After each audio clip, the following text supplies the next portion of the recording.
And also, I'm like kind of nervous because I haven't done. I mean, I do 2 shows when I went to Comics Mohegan Sun, but that was a month and a half ago or something like that. Usually it was at least 2 times a month, sometimes more than that, where I'd stand on stage for 2 hours a night and deliver like kind of different or workshopping and molding different sets and trying to figure it out, right? Yeah. So this has been a fucking while. And it's a new club, and I want to do well, and I want to sell tickets. Yeah. And I'm like, I have all the, Ryan just sold out the Wednesday, all this stuff. So then there's that like the compare and despair. Of course. Feelings. Yeah. So I'm just like, I'm swimming in anxiety.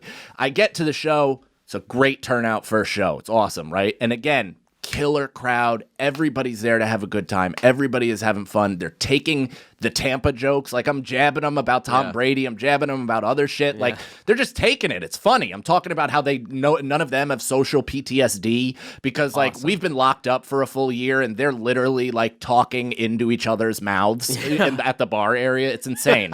And I'm like, if you're in 8 feet, I feel like you're in me. It's just that, like, it was good stuff. It was fun.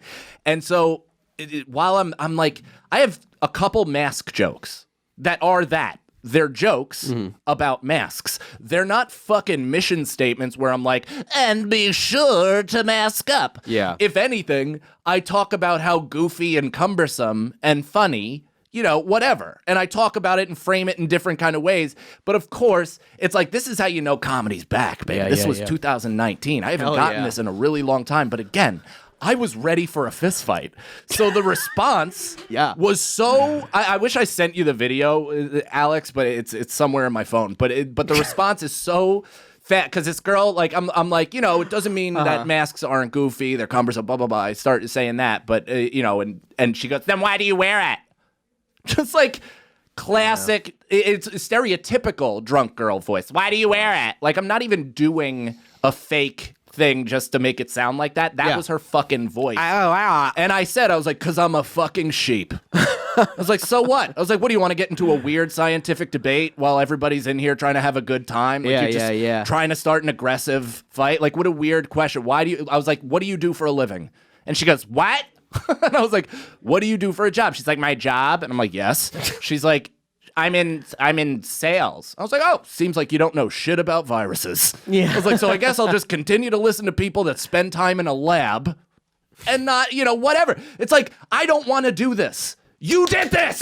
You did this to yourself! I don't want to fucking fight about this horseshit. It's the least fun ever. It sets the vibe awful. Sucks. It's like we have differences of opinion. I was having conversations with people that were like, man, I can't catch corona with a giant ass catcher's mitt. And it's like, I don't care. I don't give a fuck what you believe, dude. It's like, sure, you're putting me in harm, but I don't care. I'm right here. I put myself in harm. I made this decision. It is what it is. It's like we're all existing with these differences of opinions. Why? What is it within you that needs that conflict besides the fact that you're fucking decent looking 20-year-old white girl that I'll say it once and I'll say it a fucking million times. You cannot believe that 90 minutes is going by without explicit attention being paid to you. It's the first time in your life. It's your first time in your life. Yeah.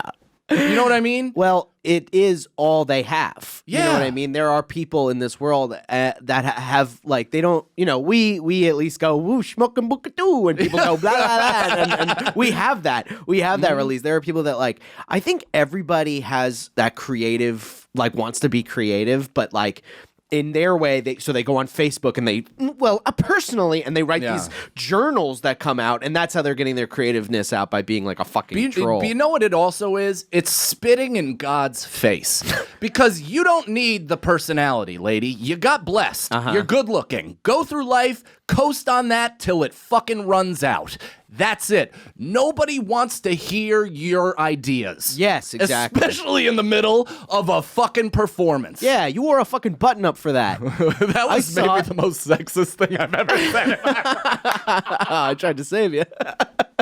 Tried to jump to a closed conversation. You're hot. Nobody wants to hear what's ticking upstairs. I'm like Archie Bunker. Yeah. You're like, you're all tits and ass. No one asked for your mouth. Dude, but I I had this thing happen with this lady after a show. All I did when I went up on this show at the barbershop bar show thing was I went up and I went, hey, whatever. I called them all white because they were. And I went, blah, blah, blah, white and you and this lady right here. And I went, what are you, like Indian, whatever? And she was like, I went, what are you, Pakistani? And she went, no, I'm Indian. And I was like, well, it's kind of cool of me to say Pakistani and not Indian. You know what I mean? No one would really say that. And they laughed. Everybody had a good time. And then after the show, I'm sitting at the bar and the girl comes up to me and she called this one, not the Indian girl, of course, just this random white girl, of course, said I was ignorant. Yeah. And I went, why am I ignorant? Because she's like, because you were being racist. I was like, because of that little thing? I was like, because of that? You think that's bad? You kidding? I didn't even go. And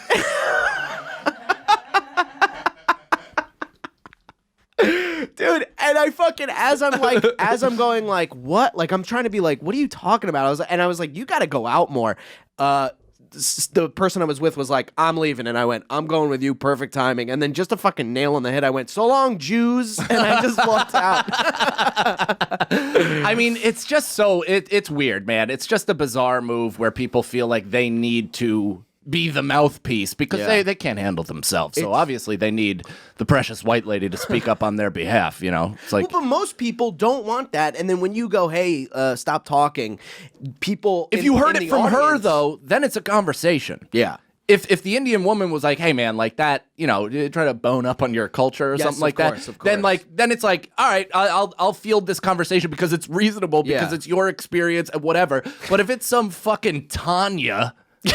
that's like, listen, you were a dick to Preaknish, or what? Was that just a Indian horse race? Yeah, what was that? It sounded like an Italian cookie. It kind of did. You got any Preaknishes? I do. I'll motor through the last bit of this. We're running long. This is how the new Irish Goodbye goes. Yeah, this is how it is now. Starring Brendan Sagalow and Mike Cannon. I even gave you top billing. Whoa! That never happens. This is the type of co-hoster you can expect if you step into this seat, my friend. Well, can I say also, and then I'll cap this on that conversation, but when I am a professional at being likable while racist. I am a professional at it. I know what the fuck I'm doing. I said my thing, and then everybody laughed, and she laughed, and I went, was that racist? I just went, is that right? You're good? And she went, yeah. And I went, okay, let's move on. You checked in and then bullied over her answer. Good for you. You're a good guy. But I didn't bully over her because she was Indian. I bullied because she was a woman. That's when you want to make your Irish goodbye.